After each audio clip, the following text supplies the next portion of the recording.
Hello and welcome to another episode of the Husky Budboo podcast. This is your Husky Budboo Ariel, and I'm hoping that all of you are well in this festive weekend, I guess. Yes, something like that. You have to excuse me. I'm not the most jolly person for this type of season. Reminded of personal issues which I will not go into because why start the podcast with a huge downer of a bad story that probably none of you wanted to hear. So I'll just avoid talking about that and just concentrate on just the good stuff. Okay, so here you go. So my gift to you, just talking about good stuff. So how all of you have been? I know I've taken a little hiatus.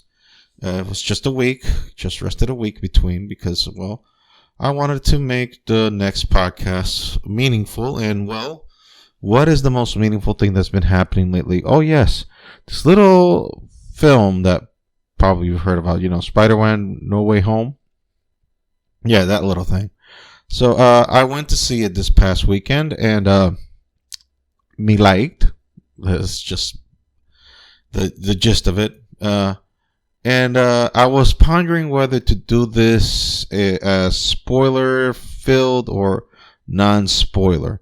I usually go with the spoiler up the yin-yang, and quite frankly, that's what I'm thinking of doing. But I would just like to preface this that if you haven't seen the movie, please do not listen to this podcast. Stop it right now, put it on hold, save it somewhere, and then after you watch the movie, come and listen to this podcast. Because I don't want you to listen to the spoilers, because it was such a joy for me watching this movie. Because what I did in order to watch this movie, I removed myself purposely from the grid. I removed myself purposely from spoilers. I avoided spoilers, YouTube, Facebook, Instagram, wherever.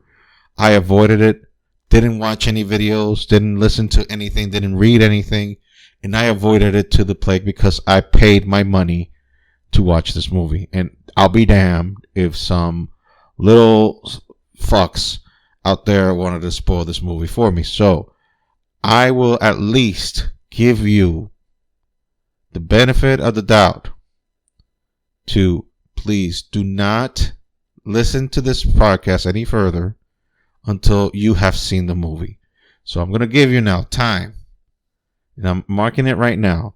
If you haven't seen the movie, don't listen to this podcast. But if you have seen the movie, if you've seen it and you enjoyed it, obviously you did because you watched it, then come on in. So spoiler warning in 5, 4, 3, 2, 1. From this point on, it's going to be spoilers, and I will not be held responsible. I gave you fair warning, and I will not want to be held responsible for you not enjoying this movie. So if you're listening, it's because you watched the movie.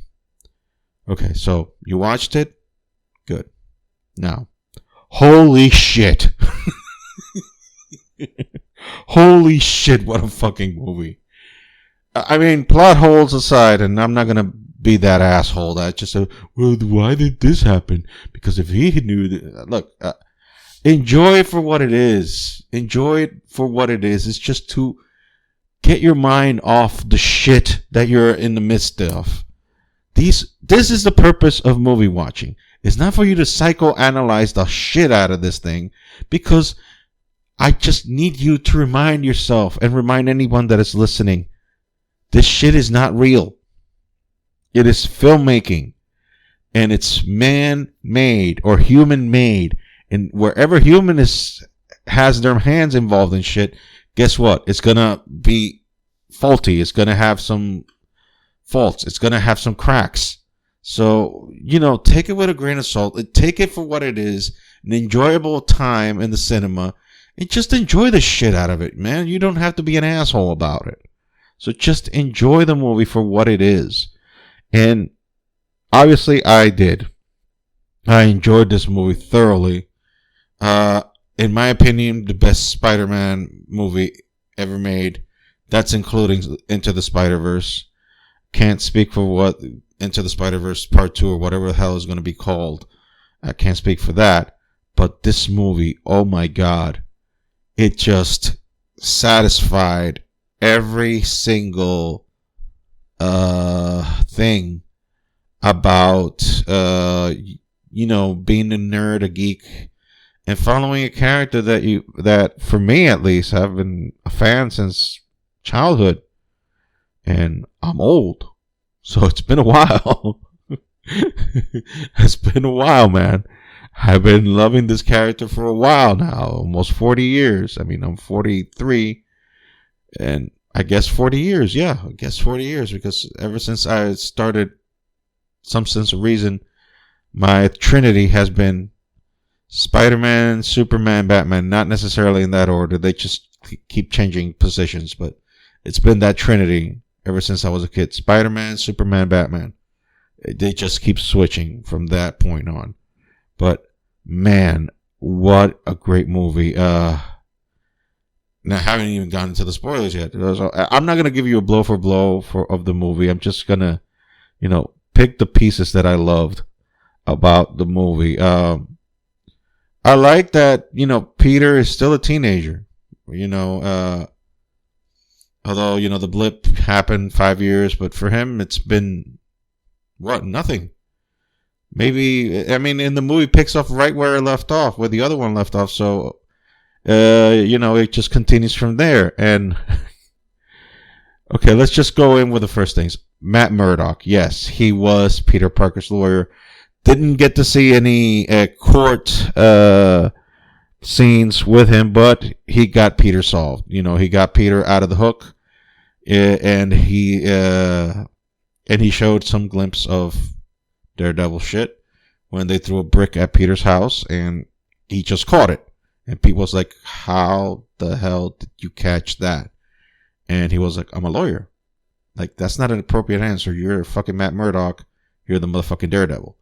And now, with spoilers again, if you've been not watching the Hawkeye series, with Kingpin running around, Vincent D'Onofrio, and we have Charlie Cox now again as Daredevil. I just wish that they bring everyone back from the Netflix series, except Iron Fist, who I could not give two shits about. But Jessica Jones, Luke Cage, and of course, Punisher. But not a watered down piece of shit Punisher. No. This John Berthel Netflix Punisher and all his gory, excessive violence glory. You need to bring that Punisher, because if you don't, then you're not doing the character justice. And I know that right now, Marvel even introduced a new logo, because people now are fucking afraid of the skull logo. I proudly have a Punisher t-shirt, not because I condone whatever. He's a fucking character. He's not real. And I don't condone what he does, but I just enjoy the character because he's real about him. He's about his business. He knows that what he's doing is not the right thing. It's just that he needs to do this. So, let's just continue, because that's fucking sideways. Anyway, so Peter, MJ, and Peter's best friend, who I just happen to forget his name now, Ned, all get denied entrance in MIT. They all want to go to MIT, but they get denied entrance. And this, not because Peter Parker found out, because apparently once he was off the hook, then the public got split 50-50 whether Peter Parker's a good guy, Peter Parker's a bad guy. So the public opinion is now 50-50. And it seems that it's been a while now since the secret is out, and Peter seems to be living his life not normal, but at least to the point that he feels comfortable enough that he can swing around without his Spider-Man gear. So, what happens is that both Peter, Ned, and MJ, which we happen to know her name is, MJ is for Michelle Jones. So now we know the secret why she's called MJ. It's Michelle Jones. So there, that's why she's called MJ. So all of them want to go to MIT, but they get denied because, well, they're Peter's best friends, and Peter, well, court of public opinion, 50-50. Welcome to reality. I mean, that's the closest thing to real you're gonna get.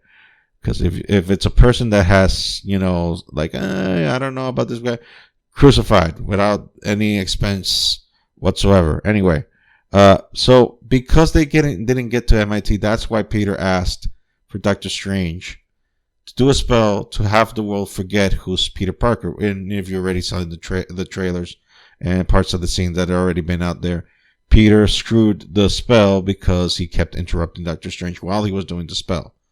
So that was what allowed for these villains to come in. And by the way, it happens really quick. Like, Peter just fucked up the whole thing, and immediately these things start showing up. These villains start showing up.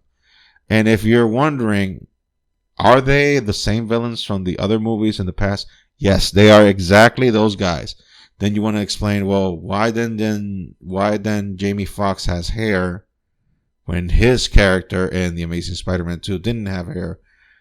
If you were expecting me to give you an explanation that the movie does not explain it, the closest thing to an explanation is that he reacts different to the energy of this world. So apparently, the energy in this world has charged with Rogaine. This allows him to fill his head, and also he starts acting black again. You know what I mean? He acting like Jamie Foxx, not like what he acted before when he was his normal character, when he was just a plain old human. He acts like a normal black man, like Jamie Foxx. Not to say that Jamie Foxx is not good in this movie. He's 1,000 times better than he was in Amazing Spider-Man 2. Let me tell you, he has some of the funniest lines in the movie, and great casting. Well, not casting because he was a villain, but other than that, they don't do any whatsoever effort on explaining why Jamie Foxx looks the way he does and why his powers are, instead of blue, are now green. Yellow. But apparently he has more power in this world. Anyway, so Peter, when Peter botches the spell, then that's when he tells Doctor Strange, yeah, I was trying to get my friends to into my team, and Doctor Strange is like, wait a minute, you made me fuck up the universe for over a shit you could have told and just talk to the people in MIT to have them overturn your decision? Like, what the fuck are you, 12? He didn't say that, but he could have said, well, the fuck are you, 12? Just talk to them, goddammit. Anyway, Peter went and finds out through Flash where the MIT person is, and that's when you get the part in the trailer where Doc Ock shows up and starts wreaking havoc. And by the way, then if you question why then Dr. Octopus tentacles turn red, it's because they touched Peter's armor or try to rip it off, and because he has the Iron Spider armor, which had a lot of neat consequences. I'm actually going very per beat. I haven't deviated from the plot line so far. Anyway, so while Doc Ock was fighting Peter, he rips up parts of Peter's armor, and that part of the armor goes into the arms of the octopus, and then that Peter's able to control the AI because it notices that it has an AI. So his armor controls it, and then that's how he's able to stop Dr. Octopus. Now he controls the Dr. Octavius' arms, so he's able to stop him. That's when Green Goblin shows up, throws his pumpkins full of explosions, but then right then and there, Doctor Strange catches both Peter and Dr. Octopus, and that's when Dr. Strange gives him the 411 of what's going on. That they accidentally opened the multiverse due to the spell, and now everybody's showing up. So he MacGuffins Peter's suit and makes him like a portal kind of thing, so he can zap everybody that he catches. And he tells them, look, you just need to catch everybody that's coming in from the portal and send them back to their world, and that's it. That was before they found out that, as we all know, have seen the movies, that most of these villains die fighting Spider-Man. Like Electro died fighting Spider-Man. Dr. Octopus died fighting Spider-Man. Green Goblin died fighting Spider-Man, and whatsoever. Okay, I'm boring you guys with so many freaking details. Let's just go for the blows and say the top things that happened. Okay, so yeah, all the villains are back, most of them. Yeah, because Rhino, we wouldn't want him back. No, not the Rhino. No, though he is referenced in the movie, and more on that later. And okay, so yeah, okay. So what is Peter trying to do? Peter is trying to fix the bad guys. He's not into killing them, because when he finds out that he has to send them back in order for them to fulfill their fate, which is dying, Peter's like, no, I'm not about killing. I'm about helping.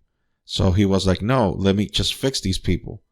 So he managed to catch them all. You know, a little Pokemon game again. He did catch them all, but including a Green Goblin, which again, William Dafoe, Jesus Christ, dude, 20 years later, kills again as a Green Goblin, and it's the same dude, by the way, same dude.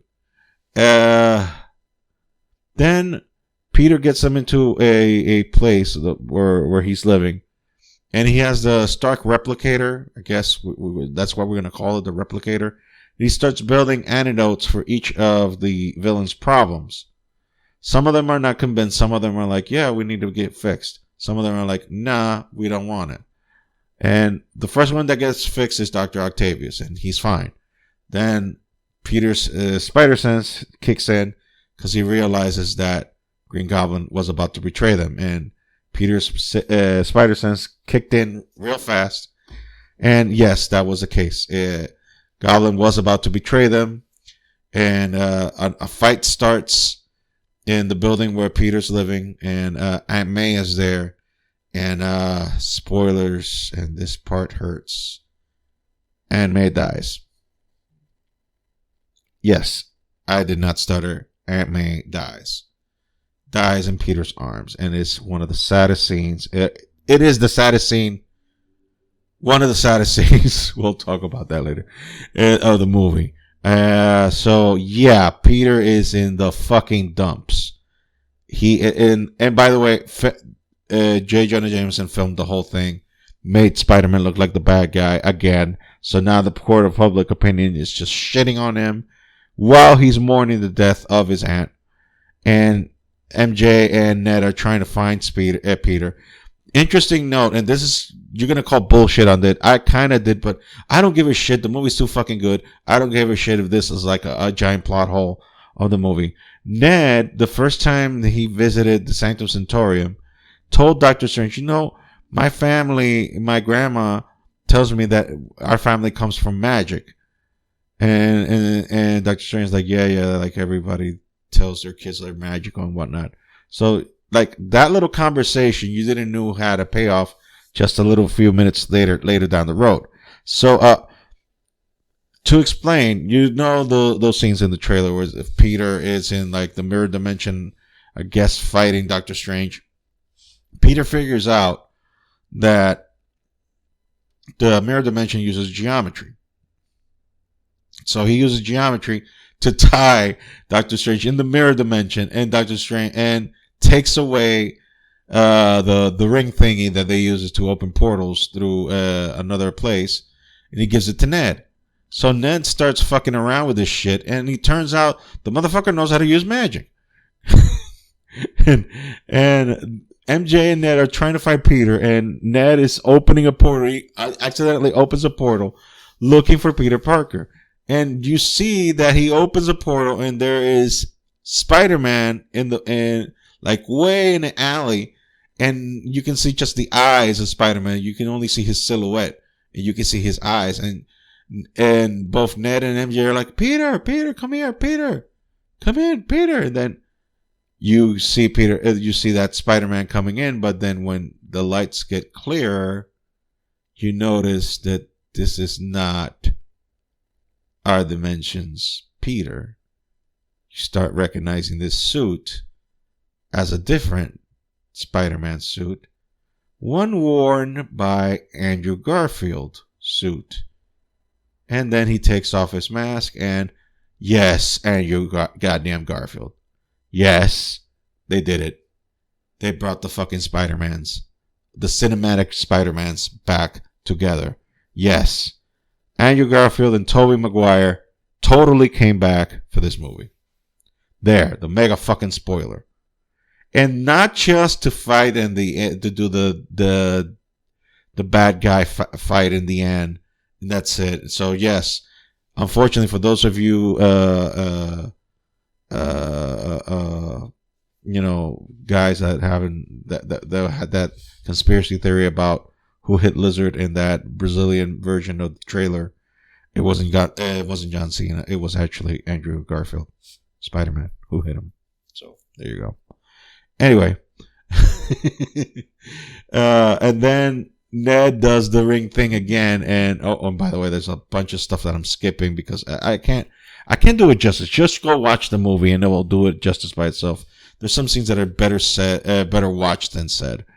And then he does the ring thing again, looking for Peter, and guess what? Tobey Maguire Spider-Man comes in.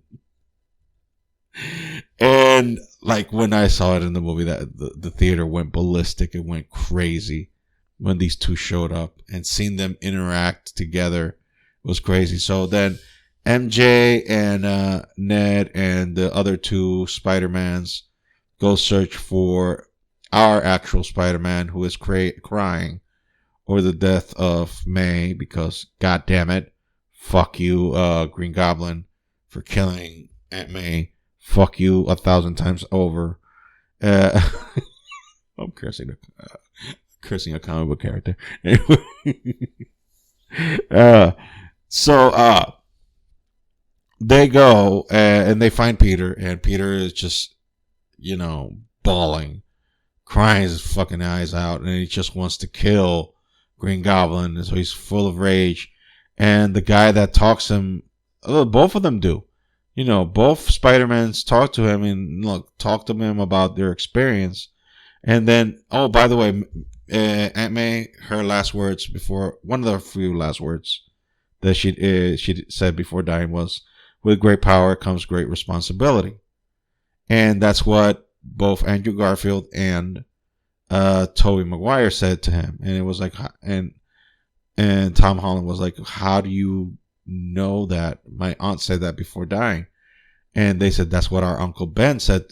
So I guess in this universe, Aunt May is Uncle Ben, is our Spider-Man's Uncle Ben.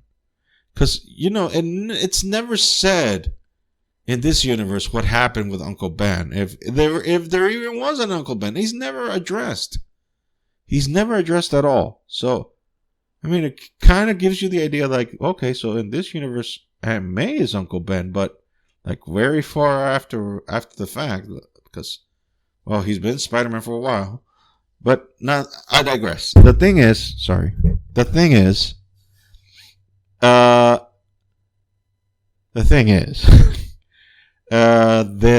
the other Spider-Mans help Peter complete the formula, because, by the way, in the battle that they had in the apartment, the antidotes to help the other villains got destroyed. So they're going to help Spider-Man fix the other villains, and they decide to do a fight in the Statue of Liberty, which now is being renewed or renovated to add Captain America's shield into it. So how times have changed, that when Captain America was considered a traitor, now he is celebrated as a hero. Well, I guess with the new Captain America coming around, that's awesome. Anyway, because, Falcon, formerly known as Falcon, is now Captain America. Anyway, so the fight starts in the Empire State Building, and they manage to. There's a bunch of scenes, by the way, and I'm skipping a bunch of stuff. Like, for example, when they were in the school's lab, tried to come up with antidotes. And Ned so say, "Hey Peter," and all three are like, "Yeah, no, Peter Parker. We're all the rest are like, we're all Peter Parker. No, I mean Peter Parker was Spider-Man. We're all again Peter Parker and Spider-Man. So do you? Okay, my Peter. Oh, okay then." And what I liked about the movie is that it gave each Spider-Man closure for the fuck ups they did on their movies. For example, you know that scene where you see MJ's Tom Holland's MJ fall off, and Tom Holland does jump after her and almost catches her, but then the fucking Green Goblin, fucking piece of shit Green Goblin, grabs Peter and he's not able to catch her. But guess who does go after her? Andrew Garfield. And guess what? This time he did catch her. And the dude starts bawling immediately. That was such that was such beauty in that scene. It was like, yeah, I saved you, I saved you. Like, I love that scene. And then you got Tobey Maguire. He's like the elder statesman. I like when they were huddling up, like getting like pointers, and they were like talking. Okay, I'm Peter 1. No, you're Peter 1. I'm Peter 2. And then Tom Holland comes like, no, I'm Peter 1, tells Tobey Maguire, you're Peter 2, and tells Andrew Garfield, you're Peter 3. Okay? Like, he just took him out, and they're like, who the fuck died and made you king? They don't say that. But they were like, their attitude was like, what the fuck, dude? It was like, no, I mean, I don't mean to brag, and Tom Holland's like, look, I don't mean to brag, but I've been in teams. And notice, as I can tell you guys have not been in teams, but I've been in teams. Have you heard of the Avengers? And they were like, what the hell is that? It's like an online game. Like, no, the Avengers, Earth's Mightiest Heroes. Are like, what? We don't know what the hell you're talking about, because there is no Avengers in their worlds, respective worlds. Anyway, it was funny. But by the way, best line in the entire movie is when Andrew Garfield tells Tobey Maguire, because Andrew Garfield comes full regalia and full Spider-Man costume, but Tobey Maguire comes in this weird ass clothing, and he's like, so you're gonna fight like this? You're gonna fight like a youth pastor, or do you have your suit? That was the line of the movie. I mean, when Andrew Garfield said that, so you're gonna fight like a youth in that youth pastor suit? The fucking cinema went down. Everybody just died laughing. That was the line of the entire movie. I'm sorry. That was the line of the movie. Like, you say you're going to fight like a youth pastor or what? And Tobey Maguire had, like, show underneath what the shirt is. Like, no, I got my suit under. So he's still Spider-Man. Anyway, so Tom Holland, the final fight is Tom Holland versus the Green Goblin. Green Goblin is like trying to pull the hate out of Peter. And we see a Tom Holland, Peter, Spider-Man, that is not holding back. This little fucker came to, like, when he says, I'm going to kill the son of a bitch, he's not fucking lying. Like, he hit a punch where that Goblin just dodged to the floor, because the giant shield of the Statue of Liberty fell, and they're fighting in that shield while it's drifting in the water, or it's kind of dangling between the Liberty Island and the water. Anyway, when Tom Holland Spider-Man punches that fucking floor, he leaves a huge fucking dent on it. It's like, yeah, he would have squished Goblin's head on that fucking punch. So he's not pulling punches. He's not fucking pulling punches. He wants to kill him for realsies. He really wants to kill him. So, the other two Spider-Mans are watching. Oh, by the way, Doctor Strange managed to escape from the prison. Spider-Man left him, and he was over pissed. But then when he saw the situation, how Spider-Man managed to turn some of the guys good, he was like, oh shit, so the kid was actually right. Okay, so let's try to help. But what's happening is that the multiverse is breaking through, and they're trying to come in. So he's trying to contain the multiverse from spreading. But so that's how busy Doctor Strange is spending his time busy trying to contain the multiverse, while Peter is fighting the last villain, which is the Green Goblin. So Peter beats the bejesus out of the Goblin, but the Goblin does Dark Knight Joker Heath Ledger thing. Well, that is, while Peter's beating the shit out of him, he's just laughing brilliantly, though. That's why I contain that. I don't know why Willem Dafoe has not been asked to play the Joker before, because god damn it, this dude is so goddamn good being evil. He's so good. He's so good. And he already looks like the Joker. You just add the fucking pale skin and green hair and that's it. It's a done deal. Anyway, so he's beating the shit out of him. And he manages to get him on the ropes or on the floor. So Peter picks up the glider, pulls out the blade out of the glider, and he's going to impale. He's going to kill the Green Goblin. But guess who comes up in the middle? Tobey Maguire holds the glider. It's like, you're not this, man. You're not this. This is not you. Let go of that hate. Let go of it. Let go of it. And while he's holding it, the fucking Goblin stabs Tobey Maguire in the back. And you're worried like, oh no, don't fucking kill Tobey Maguire, Spider-Man, goddammit, don't fucking kill him. But then as Tobey Maguire says, and your girlfriend picks him up and he's like, dude, are you okay? He's like, yeah, I've been stabbed before. Like, they fixed that moment that you thought that Tobey Maguire Spider-Man sacrificed himself in order for Tom Holland and Peter Parker to restore his soul. You know, and then he just murders that with, yeah, I've been stabbed before. And you're like, oh yeah, he's been stabbed a bunch of times in the fucking movies. In all history movies, holy shit. They've beat the shit out of him. Anyway, they managed to cure the Goblin. And then that's when Peter goes back to Doctor Strange. He's like, okay, we fixed him. But Doctor Strange is like, yeah, good luck. Congratulations on that. By the way, multiverse is coming and we're fucked. So I don't know what to do about that. Any suggestions? And Peter was like, okay, what if we do the original spell? Like, what do you mean? Okay, what if we make everybody forget who Peter Parker is? Or forget Peter Parker? Would that fix everything? He's like, yeah, that would, but you gotta understand, nobody would know who you are. Not your girlfriend, not your best friend, not even me. Nobody, not the Avengers, nobody would remember who you are. They would know who Spider-Man is, but they don't know who you are. So everything that you've done so far will be like it never happened for the rest of us. Only you would know. And he was like, yeah, I'll take that. I have to, because we got to fix this shit. So Doctor Strange, okay, I'll do it. So Doctor Strange starts doing the spell. And that's when he tells him, you better say your goodbyes to your friends. So we have a Spider-Man trio hug. And all of them starts going back to their worlds. Then Peter goes and proceeds to say his goodbyes to MJ and Ned. And all three started bawling like motherfuckers. And it was a sad scene. And MJ was like, you better go back, man. What my takeaway of the movie is that Marvel and Sony had their cake and ate it too.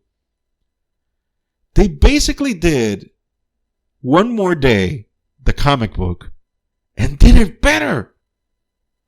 They did it way more sense.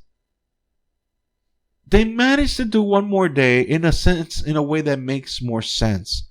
And they had to reboot without changing the character. And everything that happened before.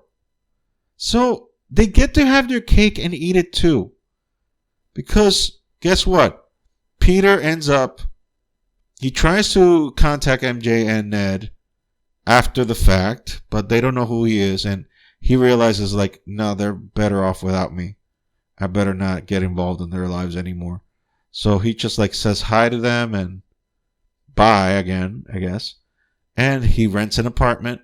You were almost expecting that was the Russian dude from the Tobey Maguire Spider-Man. It was like rent zoo every first of the month. And you were like, Croatian accent? Russian accent? No? God damn it. Anyway. And he gets the shittiest of shitty apartments. It kind of looks like the Tobey Maguire apartment that he had for his Spider-Man. It was the shittiest apartment ever. And guess what? He makes a new suit because guess what? Papa Stark or the Stark Industries don't know who he is. Everybody done forgot about him. So guess what? This is a Spider-Man back to basics. Spider-Man back to having nothing. So he is in his he has shit. He has nothing. So guess what? What he has to do now, because he has no suits. He has no Papa Stark money to fund his suits again now. So what he does? He goes back to the OG, which is he makes his own suit. And he makes a new suit, and guess what? I mean, you get silhouettes of it because he starts swinging while it's December. It's snowing and it's dark, but you get the silhouettes and you see it's bright blue and bright red. And it's the exact classic Spider-Man suit. Not with the webbings coming out. No. It is the traditional Spider-Man suit as it is in the comics. Bright blue, bright red. None of these muted colors, not like, it kind of looks dark. No. It's sparkly blue, sparkly red, vivid colors to make sure that he calls all the attention. So that's how the movie ends. Also, since everybody now forgets who Peter Parker is, guess what? In the mid-credit scenes, you see Eddie Brock. Spoilers for those who haven't seen Venom, Let There Be Carnage.